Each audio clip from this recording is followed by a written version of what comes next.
Praise the lord. యేసుక్రీస్తు నామములో మీ అందరికీ శుభములు తెలియపరుస్తున్నాను.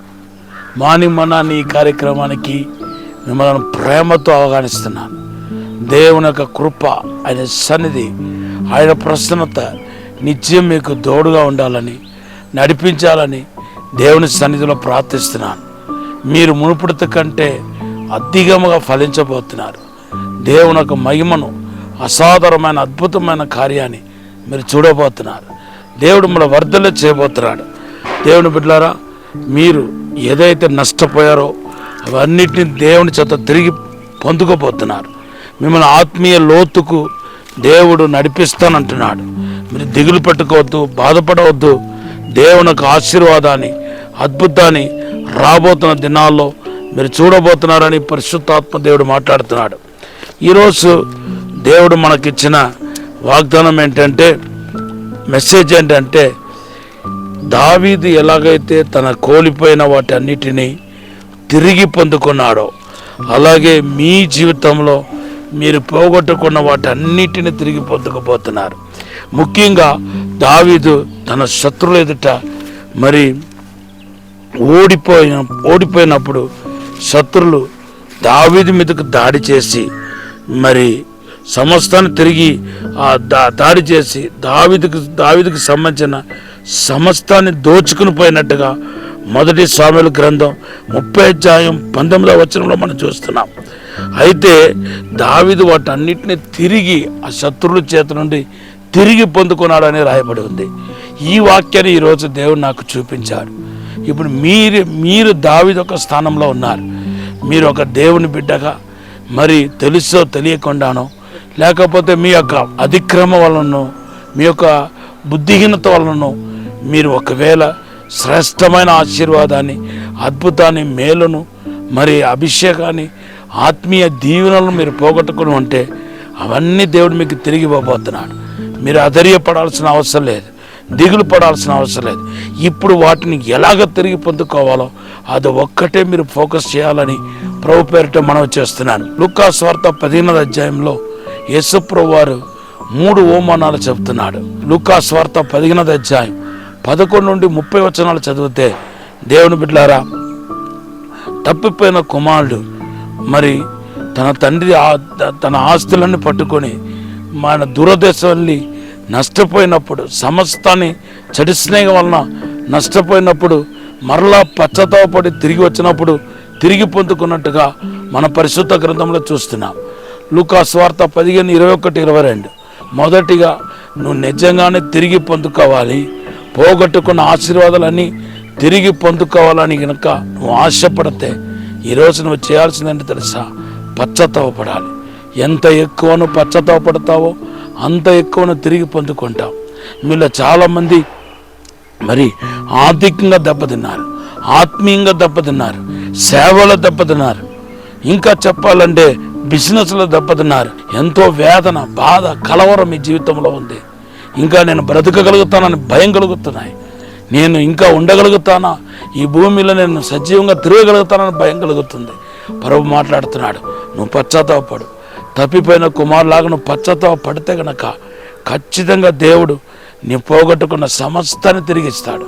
అది ఎంత పెద్ద ఆశీర్వాదమైనా సరే మీరు ఈరోజు దేవుని సన్నిధిలో కూర్చొని ఎక్కడెక్కడ పొరపాటు జరిగిందో, ఎక్కడెక్కడ తప్పిపోయారో ఇవన్నిటినీ ఒక్కసారి మీరు ఆత్మ పరిశీలన చేసుకొని దేవుని దగ్గర ఒప్పుకొని విడిచిపెట్టి మీరు నిజంగా దేవునితో సమాధానత పడితే మాత్రం నేను చెప్తున్నాను, ఇంకా కొద్ది దినాల్లోనే మీరు పోగొట్టుకున్న సమస్తాన్ని తిరిగి పొందుకోగలుగుతారు.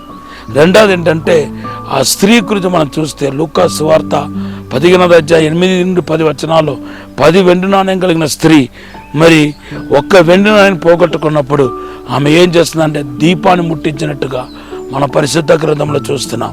ఈ దీపం అనేది దేవుని యొక్క వాక్యాన్ని చూపిస్తుంది. కీర్తన 119:105లో నీ వాక్యము నా పాదములకు దీపమును, నా త్రోవకు వెలుగై ఉంది అంటున్నాడు. అవును, దేవుని యొక్క వాక్యాన్ని, వాగ్దానాన్ని ఎత్తుపట్టుకొని ప్రార్థన చేస్తే తప్ప దేవుని బిడ్డలారా మీరు పోగొట్టుకున్న సమస్తాన్ని తిరిగి పొందుకోలేరు.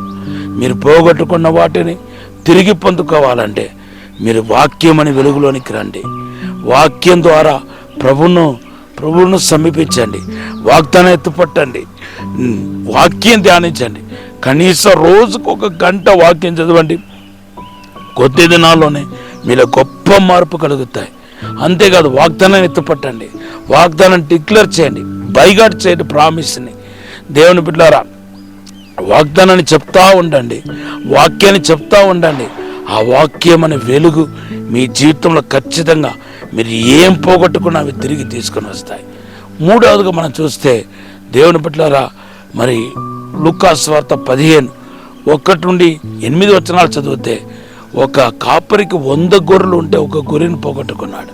ఇప్పుడు ఆ గొర్రె తిరిగి రాని పరిస్థితిలో ఉంది. ఎక్కడ పోయిందో తెలియలేదు. అయితే ఆ కాపరి ఆ గొర్రె దగ్గరికి వెళ్ళి వెతికి తీసుకుని రావటాన్ని చూపిస్తుంది. అయితే కాపరి ఆ గొర్రె దగ్గరికి వెళ్ళటం కృపను చూపిస్తుంది.